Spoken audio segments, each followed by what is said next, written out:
umabot ang 14% na 1 billion, ibibigay mo pa rin yung 1 billion at yun yung naging gastos nila. O ang sale ng 10 million, no? So, I don't know ano magiging, it's really hypothetical yung sinasabi nyo.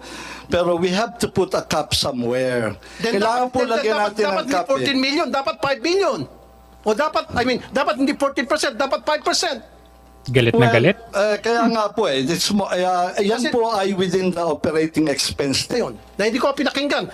Remember, hindi ko tinalaka yan until sa dumating si Senator Coco. So, kailangan ko yung pangalan, identity nung nanalo. Especially sa ilog ko siya nanalo. Kasi meron pong balita, 30 million na po ang ininvest ng tropa ninyo para manalo doon sa 690 million na yan. Tumatango si Ma'am Javier. Pero yan po ay, syempre yan po yung sabi-sabi nila. Para maalis yung sabi-sabi na yan, mamaya po sa executive session, gusto ko malaman yung identity ng taong yan para makagawa kami ng mga research. Kung kinakailan mag-hire ako ng private detective para masiguro na hindi connected sa tropa ninyo itong nanalo. Tropa. Ayan na, tropa. Kapag halimbawa, after mag-hire ako ng private detective at na-trace na talagang, lumitaw na talaga hindi galing sa inyo, then sasabihin ko rito na yung ay chismis lamang, walang katotohanan. Pero pag lumitaw sa ginawang investigasyon, I might even use the NBI, DICT, private detectives, CIDG, lahat ng mga agencies ng gobyerno para gumawa ng cross-checking, LTO, PSA, kung connected ba o hindi, or SEC, connected ba o hindi sa mga kasamahan nyo dyan sa PCSO, itong nanalo. Sumamaya sa executive session, A few moments later. Pag-usapan natin itong 2,000 Today, January 25. Ang bait. And I want them back. Sige po, Your Honor. Gagawin po namin ng paraan. Yun lang po kasing options namin, we are weighing it. Yung isa po kasing machine, 450,000. Natapos yung ilang oras, 5 hours mahigit, yung hearing na to. Walang executive session na nabanggit or update. Nako! If we would continue reordering, ay masyadong mabigat yun para sa kanila. Kaya we are looking for, we consider that, Mr. Chair, we consider that tinanggihan ng bagong system. Hindi na ho sila 25 years na po kasi yun eh. Years. Kasi we started po, machine, kahit nga hindi ho kami nag-upgrade nagagamit pa po siya. Ang hindi ho talaga maayos na machine ay tapos po nung sa mga wala pa pong machine dahil it will take time bago po sila maka-order po eh.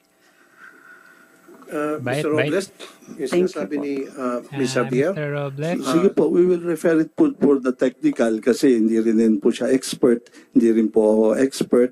Seriously look into it and study, validate yung kanyang mga observations. Okay, I would like to get the opinion of the chairman of PCSO na kanina pa nakamonitor na nakikinig sa atin. Chairman Juni Kua, sir, what's your opinion?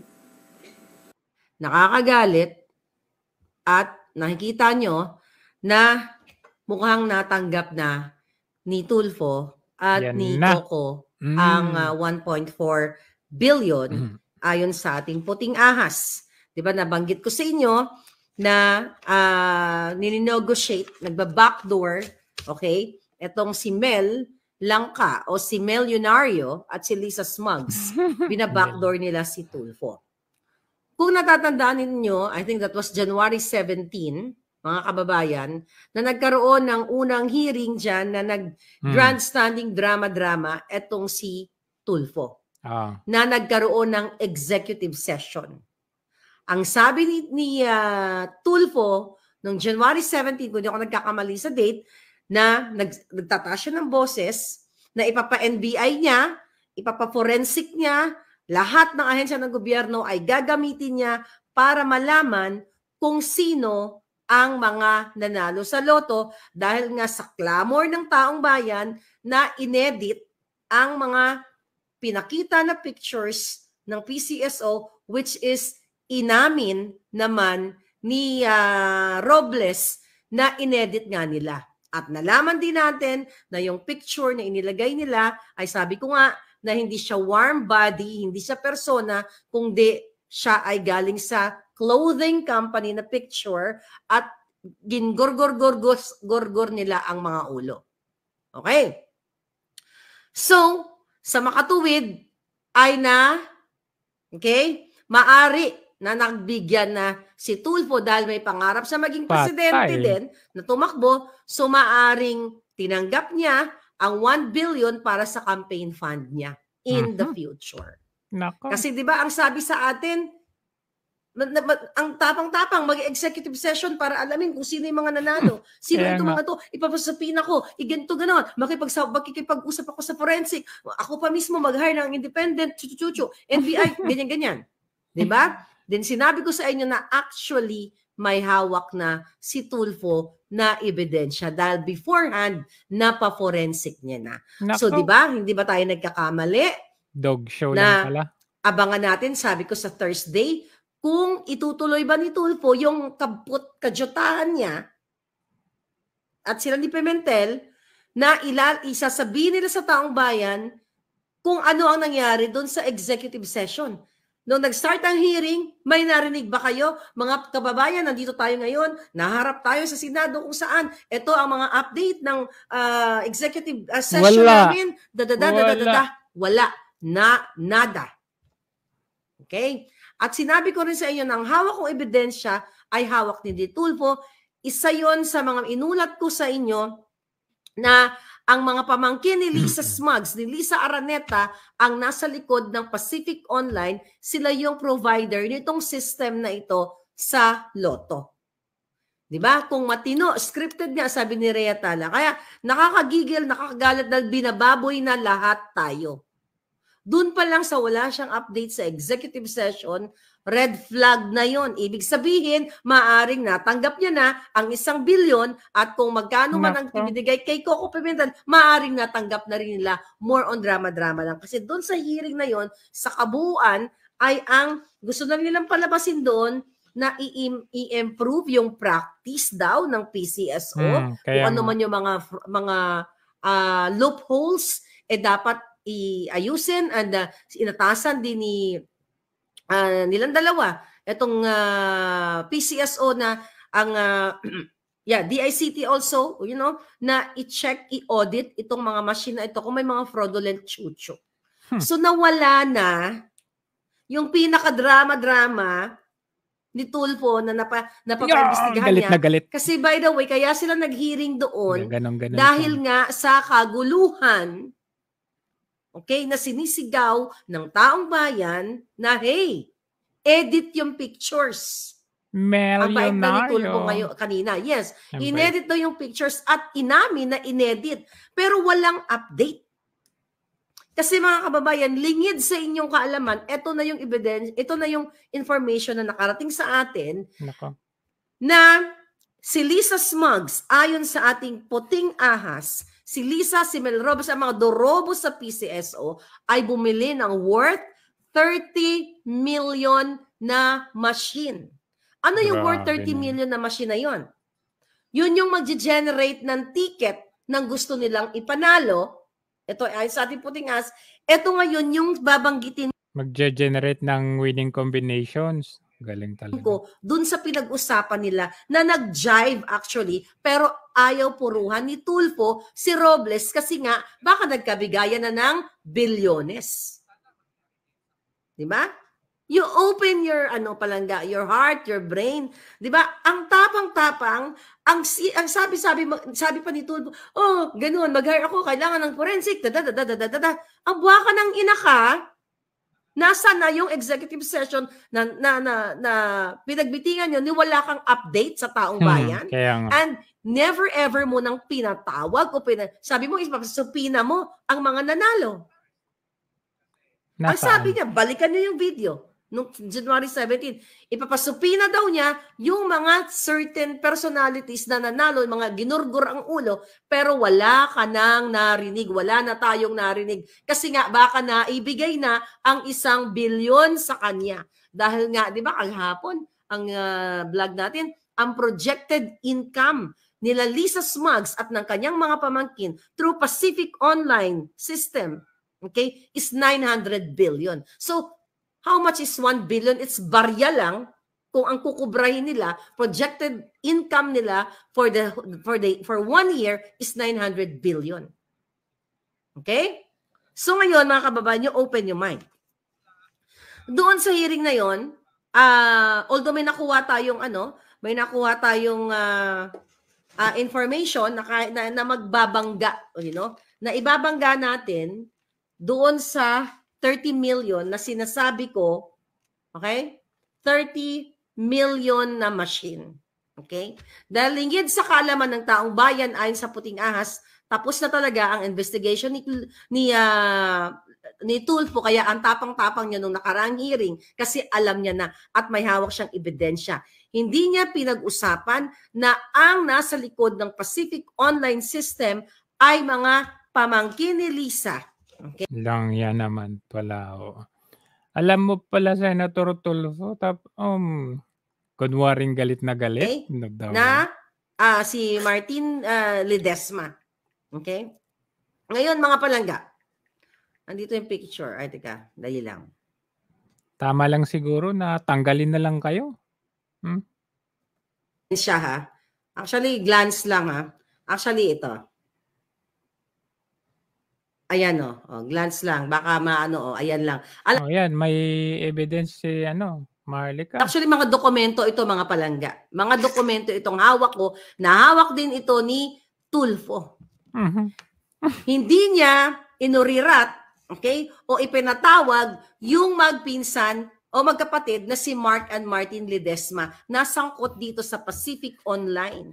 Grabe. Na pinaburan ng General Manager na si Mel Robles at magkakasabot silang lahat kahit hindi siya qualified na maging na mag-provide nitong technologies para sa PCSO o sa Lotto. So ngayon, mga palangga, doon natin ipututok tayo doon sa sinasabi ni Tulfo. Actually, may nag-message nga rin sa akin dating congressman din ito Sabi niya, tanungin daw, sino franchise holder ng PCSO Lotto operations ngayon? Pakitanong rin kung meron ba silang papel. Kailan na-bid yan? So dito yung magkoconnect dun sa inaano ni Maharlika na yung pamangkin ni Lisa Smugs, no? Kung Pacific Online pa ba sa Vismin at PGMC sa Luzon? Nung Friday lang itong message na to. Nako. Hindi dumaan sa bidding, yung pala pamangkin ni Lisa. Okay? Ayun, may sinasabi siya dito na doon daw sa 698 million, okay? Na panalo, 'di ba? 698 million ay meron doong nag-invest, 'di ba? Na sinasabi niyang 30 million investment. 'Di ba? Naalala niyo 'yon? 30 million investment to win 698 million. Ito yung 30 million, mga palangga. Hindi niya masabi-sabi sa taong bayan. Yan yung investment ni Mel at ni Lisa Smugs ayon sa ating Puting Ahas na makina. Na binili yung makina para mag-generate ng Lotto ticket winner. So ngayon, ang eksena doon, may binanggit si Tulfo na ayon daw sa kanyang mga nakausap ay pinaplant, okay? May pinaplant na tao para tayaan ang lahat ng mga combinations, which is yung 14 million combinations. At pwede daw itong manipulahin. Nako, okay? Grabe. Pwede daw manipulahin. At sinasabi daw ng mga taong kausap niya, sabi ni Tulfo, na pwedeng i-manipulate ang mga makina doon sa automated or automatic sequence betting. Kaya tinatayan daw lahat ang mga numero na 14 combination. Okay?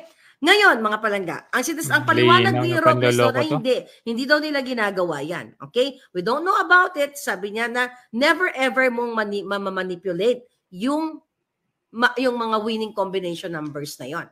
'Di ba? Di dapat pinaimbestigahan talaga yan ni Tulfo. No daw yan, kunwari galit na Siyempre, galit. yun yung kanyang denial. Alright? Tapos, sabi pa ni Robles doon, hindi daw nila alam na may mga ganong pangyayari na mass betting. Ibig sabihin na may tumataya, gumagastos ng what? 14 times 20, which is 280 million. Wala daw silang alam na may gumagawa ng ganon. Okay? So ngayon, dahil sabi ni Robles, it's beyond of his control. Sila nga daw, pwede silang tumaya, as a general manager, pwede daw silang tumaya. At kung meron daw mga ganyan-ganyan, 20 pesos lang daw ang katapat nun, pwedeng, hindi na kailangan ng 280 million. Pero dadako tayo dito sa sinasabi ni Tulfo, okay? Na very magsususpetsa ka kasi sinasabi lagi ni Tulfo na hindi ko sinasabing minamanipula ninyo yung laro. 'Di ba? Defender siya. Sabi niya there is no manipulation actually kung tutuusin. So dinidepensa na niya na there is no manipulation actually. So it's factual.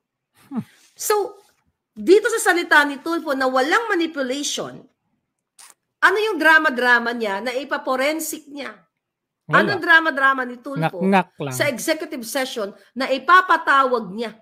Itong mga nakamaskara, itong mga edited pictures. Kasi dito sa hearing kanina, sinasabi niya na actually walang manipulation. Kumbaga, siya na mismo as a senator, wala palang manipulation, butang ina. Bakit ka pa nag-hearing? Dok, Diyos ko po.